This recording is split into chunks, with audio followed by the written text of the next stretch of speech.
waxaan isku nimidnay oo inteenan u taagannahay annagoo taagan tuulada Buseed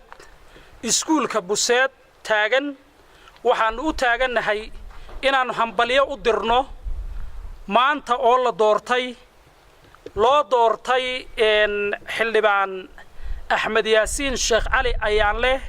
Gudoomiye Kuxigeenka koowaad ee Golaha Baarlamaanka loo doortay Axmed Yaasiin waxaan leenahay anigoo ku hadlaya codka madaxweynaha Jamhuuriyadda Somaliland ama qaranka Jamhuuriyadda Somaliland Hambalyo ayaan leeyahay ama wasaaradda dhalinyarada iyo ciyaarahaba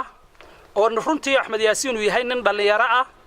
aadna ugu dhaqdhaqaaqa dhalinyarada Somaliland guud ahaan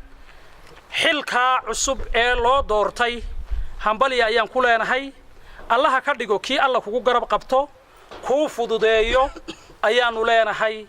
xilkaana Allah ku fududeeyo sidii wacnayday u dhacdayna aad iyo aad baan u soo dhaweynaynaa waa si qaranka Somaliland oo dhan ama xildhibaanada qaranka Somaliland oo dhan deegaan walba ka soo jeedaane majority-giisii ilaa 50 xildhibaan meelaha ayaa Axmed Yaasiin maanta doortay sida wararku ay nagu soo gaarayaan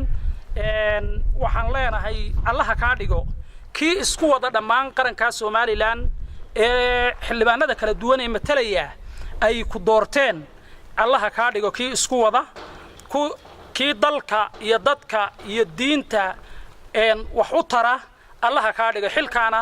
Allah ku fududeeyo ayaan leenahay Axmed Yaasiin namar qura ayaan u wada sacabtumaynaa hadii deegaankan Buseed oo aan leenahay soo dhawow sacab ku soo dhaweeyo Axmed Yaasiin